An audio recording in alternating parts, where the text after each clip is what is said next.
The National Wrestling Alliance in 1986 was producing the best wrestling on the planet. Not the biggest, not the richest, but the best. If you wanted cartoon heroes and rock stars, you watched the World Wrestling Federation. But if you wanted blood, pride, betrayal, and grown men fighting like the gold belt actually meant life or death, you watched the National Wrestling Alliance. This was the year of the Four Horsemen, the year Ric Flair and Dusty Rhodes turned hate into art, the year the Road Warriors threw men off a 20-foot scaffold, the year Russians and Americans turned the Cold War into a wrestling war. The roster was unreal, the crowds were rabid, the product was on fire. And then, in October, one quiet road in North Carolina changed everything. A wrecked sports car, a career altered forever, and the man who was supposed to lead Jim Crockett Promotions into the future suddenly fights just to walk again. Nobody knew it yet, but the clock had started ticking. In this video, we break down the National Wrestling Alliance in 1986. The takeover of the Four Horsemen, Ric Flair versus Dusty Rhodes, the Road Warriors, the Russians, the Great American Bash, and the tragedy that changed the company's future. This was the National Wrestling Alliance at its creative peak, and the year everything began to crack. To understand the National Wrestling Alliance in 1986, you have to understand how much it had changed. Because this was not the same organization it had been just a few years earlier. Go back to the start of the decade and the National Wrestling Alliance was exactly what its name promised. An alliance, a loose confederation of independent promoters, each one ruling his own territory, each one cooperating with the others, all of them bound together by a single traveling world champion. Dozens of little kingdoms spread across the country. That was the system that had run wrestling for almost 40 years. By 1986, that system was basically dead, and one man had killed it, then picked up the pieces and built something new out of them. His name was Jim Crockett Jr. He ran Jim Crockett Promotions out of Charlotte, North Carolina, the old Mid-Atlantic territory, and he was the president of the National Wrestling Alliance. But Crockett was no longer content to be one promoter among many. He had watched a man up in the Northeast tear the territory system to shreds, and he had decided that if the old world was ending, he was going to be the one left standing. So Crockett went shopping. He bought up the old territories one by one. He absorbed the historic St. Louis operation, the spiritual home of the Alliance. He took over the Central States territory out of Kansas City. He swallowed championship wrestling from Florida. He had already taken control of the Georgia operation and its priceless national television slot on Ted Turner's Superstation. Piece by piece, Crockett was consolidating the scattered kingdoms of the old alliance into one single, unified company. And here is the crucial part: Jim Crockett. Promotions and the National Wrestling Alliance were technically still two separate things. The National Wrestling Alliance was still, on paper, a governing body that licensed its name and its championships. But in practice, by 1986, they had become the same thing. When fans said the National Wrestling Alliance, they meant Crockett. When they watched World Championship Wrestling on Saturday nights on the Superstation, they were watching Crockett's company wearing the National Wrestling Alliance crown. The alliance of dozens had become the empire of one. Why did Crockett do it? Because of the war. Because up in the Northeast, Vince McMahon and his World Wrestling Federation had gone national and turned wrestling into a coast-to-coast phenomenon. McMahon had his sun-tanned hero on top, his rock and roll connection, his appearances on network television. By 1986, the World Wrestling Federation had run its second giant super show and was the biggest wrestling company in the world by a mile. Crockett could not out-glitz Vince McMahon, so he decided to out-wrestle him. While McMahon signed his stars to exclusive contracts and dressed them up as cartoon characters, Crockett used his position atop the National Wrestling Alliance to assemble the greatest collection of pure wrestling talent in the business. The plan was simple: give the fans who were tired of the circus a real alternative. Give them athletes. Give them blood and sweat and storytelling. Give them wrestling. He was not fighting entirely alone either. For a time, the various promoters who refused to bow to McMahon had banded together. The old Alliance promoters and Laverne Clarence's separate Northern Empire had formed a loose cooperative, pooling their stars and their television in a desperate attempt to present a united front against the man from the Northeast. It was how monsters like the Road Warriors ended up appearing in multiple companies at once, splitting their time between territories as everyone scrambled to keep up with the World Wrestling Federation. But that grand alliance against McMahon was already crumbling by 1986, the various egos and interests pulling in different directions, and more it was Jim Crockett, standing on the strength of his own roster, who carried the fight by himself. If the territories were going to make a last stand against the national takeover, it was going to happen on Crockett's television, with Crockett's wrestlers. And in 1986, that plan was working better than anyone could have dreamed. Because Crockett had something McMahon could only envy. He had the hottest act in the entire industry. He had the Four Horsemen. If you know one thing about wrestling in the 1980s, you probably know the Four Horsemen. They are the blueprint. Every villainous faction that has come along in the 40 years since has been chasing what these four men created. And 1986 was the year they took over the National Wrestling Alliance. The group had come together late in 1985 and was running at full power by the start of 1986. And the name itself was born almost by accident. During an interview at the Omni in Atlanta, with the four of them crowded around the microphone, bragging about the carnage they had inflicted, Arn Anderson remarked that the only other time this much havoc had been caused by so few men, it had taken the biblical Four Horsemen of the Apocalypse to do it. The line stuck. From that moment on, they were the Four Horsemen, and they held up four fingers to the camera as their calling card. It was the kind of perfect, unplanned moment that great wrestling is built on. At the center was the world champion himself, Ric Flair, the Nature Boy.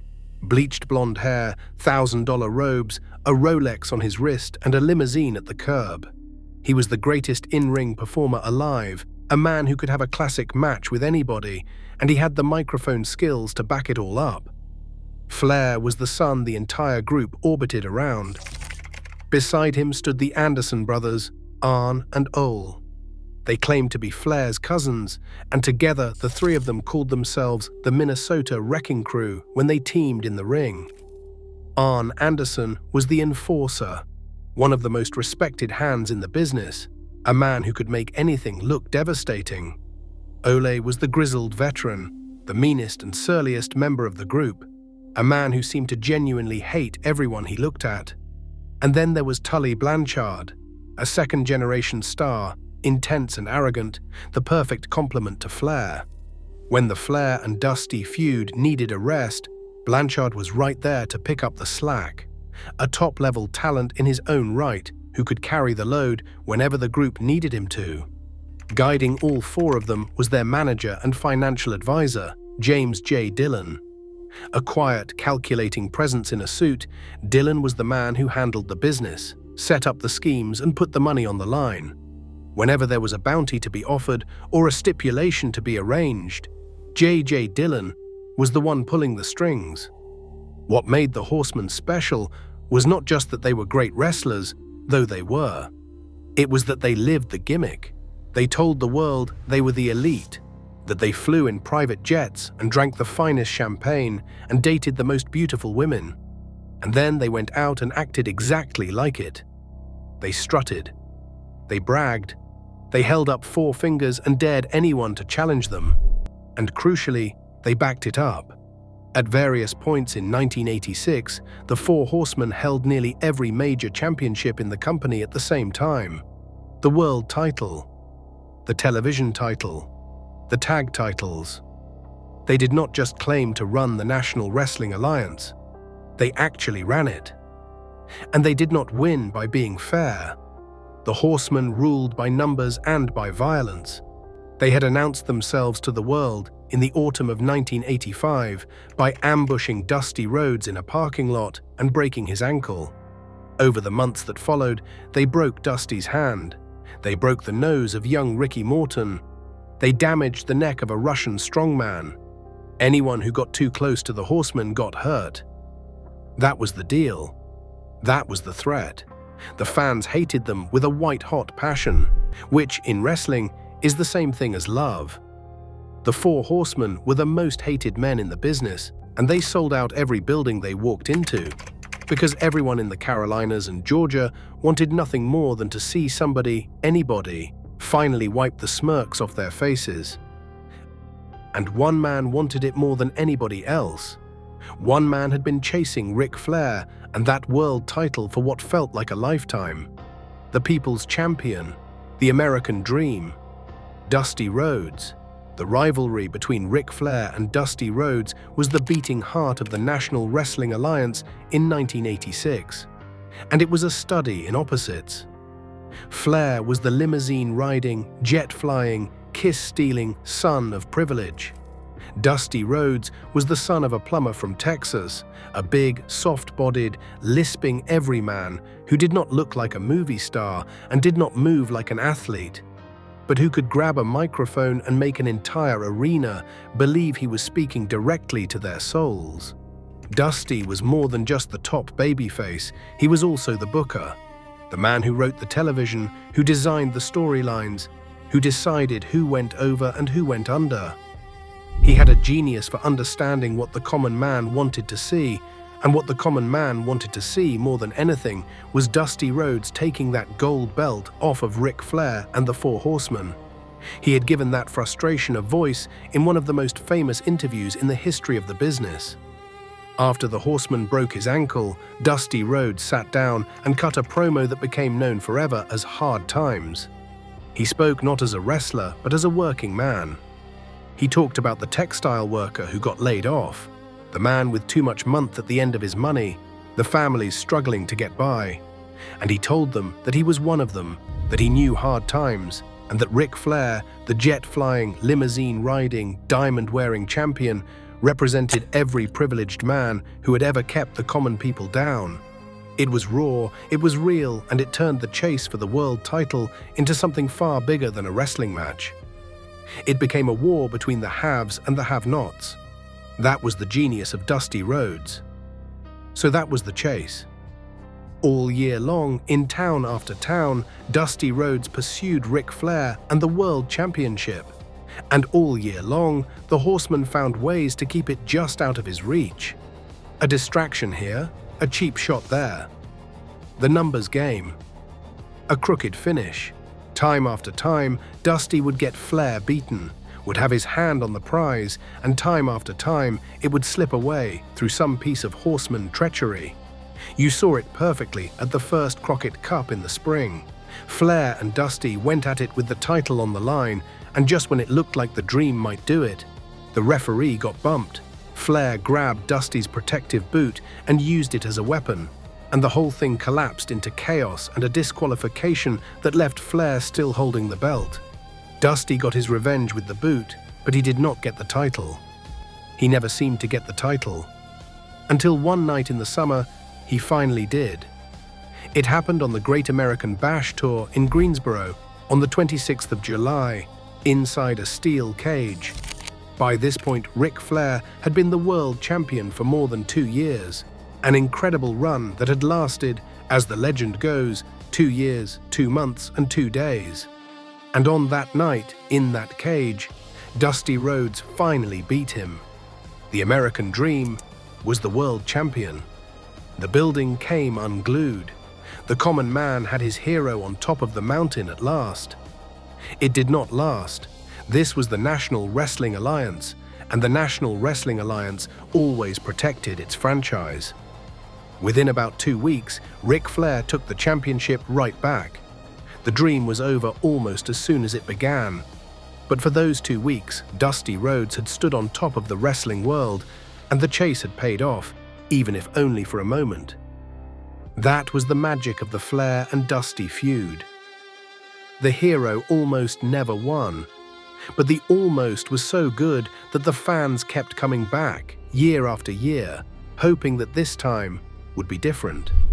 And while those two giants traded the world title back and forth, The rest of the roster was putting on the deepest, richest wrestling show in the entire country. Because here is what truly set the National Wrestling Alliance apart in 1986. It was not just two stars on top, it was the depth. Up and down the card, in every division, the National Wrestling Alliance had assembled a collection of talent that has rarely been matched before or since. And all of it poured into living rooms across the country, every weekend through the Superstation. Saturday night belonged to World Championship Wrestling, taped in a cramped little studio in Atlanta with a crowd of maybe 100 fans packed in close to the ring. The announcers were Tony Schiavone, the steady professional who kept everything on track, and the promoter's brother David Crockett, an excitable fan who shouted at the rule-breaking and gasped at the violence right along with the audience at home. The veteran voice Bob Caudle handled the interviews and the introductions. There were no pyrotechnics, no giant entrance stages, none of the glitz the competition was pouring its money into. There was just a ring, a microphone, and some of the greatest performers who ever lived, close enough that you could hear every chop land and every fan call out for someone to break an arm. It was wrestling stripped down to its essence, and for the fans who loved it, nothing on television came close. Look at the tag team division, which was arguably the best in the history of the business at that exact moment. You had the Rock and Roll Express, Ricky Morton and Robert Gibson, two baby-faced heartthrobs who drove the teenage girls wild and could fly around the ring with the best of them. You had their bitter rivals, the Midnight Express, the team of Bobby Eaton and Dennis Condrey, managed by the loudmouth genius Jim Cornette and his ever-present tennis racket. The battles between those two teams were clinics in how to make people care about tag team wrestling. And then you had the most terrifying team on earth, the Road Warriors, Hawk and Animal. Two enormous men in face paint and spiked armor who looked like they had walked straight out of an apocalyptic nightmare, managed by Paul Ellering. They did not so much wrestle their opponents as destroy them. They were a phenomenon, splitting their time between the National Wrestling Alliance and other promotions, drawing gasps wherever they went, a tag team so dominant and so visually stunning that they changed what a tag team could be. And beyond the teams, the singles ranks ran just as deep. There was the legendary Wahoo McDaniel, the rugged former football player whose knife-edge chops could draw blood and whose toughness was the stuff of locker room legend. There was Ronnie Garvin, a squat, brutal brawler billed as the man with the hands of stone, whose right hand could knock a man cold and whose chops left grown men screaming. There were rising young talents and grizzled veterans, masked men and managers, and a constant stream of challengers for every title in the company. The card was never thin. There was always someone worth watching, always another feud bubbling underneath the main events. It was a roster with no weak spots, top to bottom. There were the Russians. At the absolute height of the real Cold War between America and the Soviet Union, the National Wrestling Alliance gave its fans a trio of Soviet villains to despise. Ivan Koloff, the Old Bull, Crusher Khrushchev, and the most frightening of them all, the bald, hulking, impossibly muscled Nikita Koloff, who barely spoke and looked like he had been carved out of granite. These men waved the hammer and sickle, sneered at the American flag, and made every patriotic fan in the building want to climb the rails. And that brings us to one of the greatest feuds of the entire year. Nikita Koloff against the all-American hero, Magnum TA. Magnum was a rising superstar, a handsome, charismatic young brawler who looked like a movie star and connected with the crowd like few others. Through the summer of 1986, he and Nikita Koloff waged war over the United States Championship in a best-of-7 series that captured the imagination of the entire territory. It was Russia against America. It was the cold-eyed killer against the people's hero. Match after bloody match, the two men tore each other apart, and by the time Magnum finally won the series and the title, he had cemented himself as the next big thing. The man who was clearly being groomed for the very top. The series became a genuine sporting event in the eyes of the fans. each match raising the stakes, the score tightening, the tension building toward a final showdown that the entire territory was desperate to see. When the deciding match finally came, the crowd was at a fever pitch, waving flags, screaming for their American hero to vanquish the Soviet machine. And when Magnum got the win, it felt like a national triumph. He had not just beaten a wrestler, he had beaten the enemy. There was nobody hotter in the company, nobody the fans believed in more, nobody more perfectly positioned to become the heart and soul of the National Wrestling Alliance for the next decade. Remember that, because it matters more than you can imagine. But before we get to that, we have to talk about the spectacles. Because 1986 was also the year the National Wrestling Alliance learned how to put on a giant show. The first one came in the spring, the Crockett Cup. In April, in the cavernous Louisiana Superdome in New Orleans, Jim Crockett Promotions put on a massive tag team tournament named in honor of Jim Crockett's late father. 24 teams from across the wrestling world, drawn from the various corners of the Alliance and beyond, competing in a single elimination bracket for an enormous trophy and a storyline prize of $1 million. It was co-promoted with Bill Watts and his tough Southern promotion Out of the Gulf. A sign of the old cooperative spirit still flickering even as Crockett swallowed everything in sight. The tournament ran across 2 shows in a single day, afternoon and evening, and it ended exactly the way the fans wanted. The Road Warriors bulldozed their way through the entire bracket and defeated the popular team of Magnum T.A and the tough-as-nails Ronnie Garvin in the final to win the first ever Crockett Cup. 2 monsters in face paint standing in the middle of the Superdome with a giant trophy, the most dominant team in wrestling crowned as champions of the world. Then came the summer, and the Great American Bash. This was Dusty Rhodes' invention, a celebration of red, white, and blue held across the hottest months of the year. In 1986, instead of a single event, the National Wrestling Alliance took the Bash on the road. A sprawling tour of more than a dozen stadium and arena shows that crisscrossed the country through July. Ric Flair defended the world title at every single stop.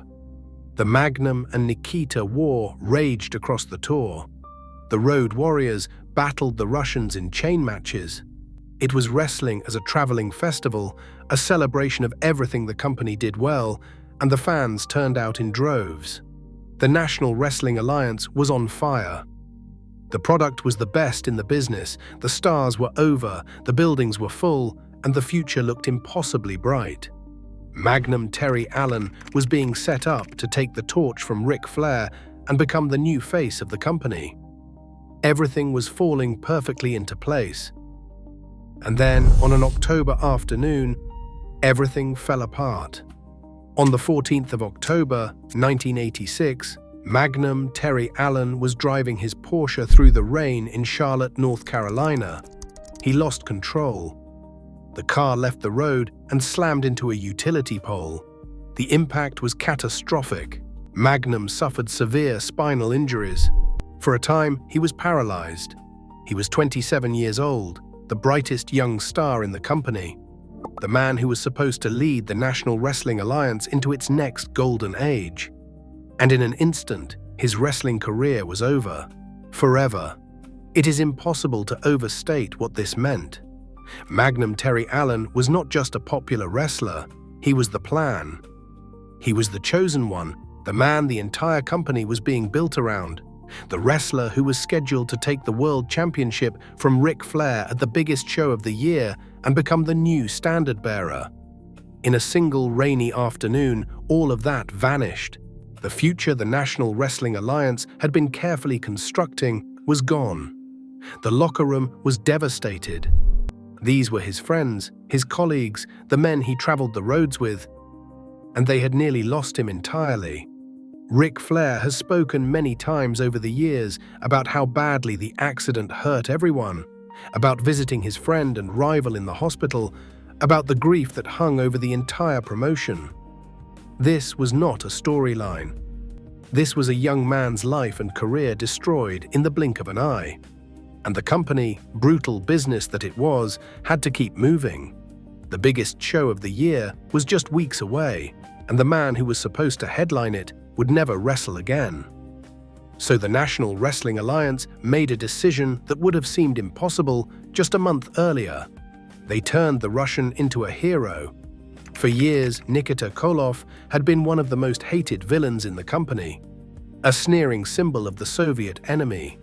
But the people needed someone to rally behind in Magnum's absence, and Nikita had shared that brutal best-of-7 war with Magnum, a war built on mutual respect underneath all the hatred. So in late October, Nikita Koloff turned his back on the Russians and stepped into the role that had been meant for his fallen rival. The villain became the avenging hero, fighting now in the name of the man whose career had ended. It was a stunning, emotional pivot, and it set the stage for the biggest night of the National Wrestling Alliance year. Starrcade. Starrcade was the National Wrestling Alliance's crown jewel, its biggest event, the show the entire year built toward. And the 1986 edition was given a title that became legendary, the Night of the Skywalkers. It took place on Thanksgiving night, the 27th of November, and it was staged in 2 cities at once, the Greensboro Coliseum in North Carolina and the Omni in Atlanta, with the action beamed back and forth between the 2 buildings on closed-circuit screens so that fans in both arenas could see the entire show. It was an ambitious, sprawling production, the kind of thing only a company at the top of its game would even attempt. The name came from the match that captured everyone's imagination. High above the ring, the company erected a scaffold, a narrow platform some 20 feet in the air, and on top of that platform, the Road Warriors fought the Midnight Express. The rules were simple and terrifying. To win, you had to throw both members of the other team off the scaffold and down into the ring below. The fans held their breath as 4 grown men brawled in the sky, with no safety net and very little keeping them from a horrifying fall. The Road Warriors won, knocking Bobby Eaton and Dennis Condrey off the platform. But the moment everyone remembers came afterward, when the Midnight Express manager Jim Cornette ended up hanging from the underside of the scaffold and crashed down to the mat. Cornette blew out both of his knees in the fall. A real and serious injury suffered in the name of the spectacle. It was dangerous, it was a little bit insane, and it was unforgettable. The rest of the card was loaded. In a brutal first blood match, Tully Blanchard of the Four Horsemen beat Dusty Rhodes to take his television title, more Horseman treachery, more frustration for the Dream. And in a steel cage, the Rock and Roll Express defended their World Tag Team Championship against the Andersons, Arn and Ole, the Minnesota Wrecking Crew, in a hard-fought war between 2 of the best teams alive. The main event was the one the tragedy had created. Ric Flair, the world champion, against Nikita Koloff, the newly turned hero, in a champion-against-champion showdown that nobody could have predicted a few months earlier. The Russian, who had become an American hero, fighting for the world title in the spot that was supposed to belong to his fallen friend.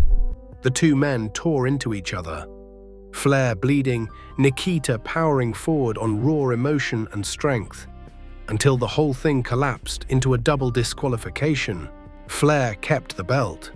The chase, as always in the National Wrestling Alliance, would have to continue. And in that cage match between the tag teams, something else happened that would matter enormously down the road. The Andersons lost. And in the aftermath, cracks began to show within the mighty Four Horsemen themselves. The first hints of a split between Ole Anderson and the rest of the group that would tear the original lineup apart in the new year. Even at the peak, the foundations were starting to shift, because that was the truth about the National Wrestling Alliance in 1986. From the outside, it had never looked stronger. The wrestling was the best in the world. The Horsemen were the hottest act in the business. The Flair and Dusty war was a license to print money. The roster was impossibly deep. Starrcade had been a triumph. By any measure of pure quality, this was the company at its absolute peak. But underneath that peak, the foundations were already cracking. The death of the territory system had left Jim Crockett running a single enormous company. and running it was expensive. Crockett developed a taste for the high life, flying his stars around in a private jet, providing limousines, spending money like the boom would last forever. He was locked in an arms race with Vince McMahon, a war between two national companies, and to keep up, he was about to expand far beyond what he could actually afford. Within a year, he would buy up Bill Watts's promotion and bury its talent, alienate his loyal Southern fans by dragging his biggest shows up north to cities that did not care, and pour money into a fight he could not win. The loss of Magnum T.A. had taken away the young star who was supposed to carry the company forward. The overspending was beginning.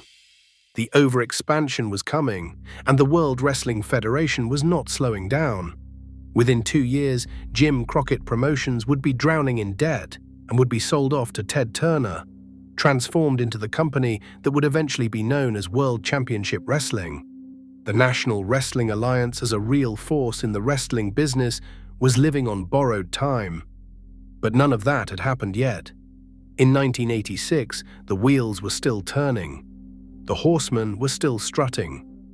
Flair was still the man. Dusty was still chasing. The Road Warriors were still demolishing everything in their path. And on the best nights, in the hottest buildings in the Carolinas and Georgia, the National Wrestling Alliance was putting on professional wrestling as good as it has ever been done by anyone, anywhere. It was a company at its creative summit, doing the best work of its life, completely unaware that the ground beneath it had already begun to give way. The greatest wrestling on earth, balanced on the edge of a fall it could not see coming. That, more than anything, is the story of the National Wrestling Alliance in 1986, the peak and the first crack in the mountain. And that is the National Wrestling Alliance in 1986. If you enjoyed this trip back into wrestling history, do me a favor and smash that like button and subscribe to the channel for more deep dives into the eras, the territories, the factions, and the legends that built this business. Until next time.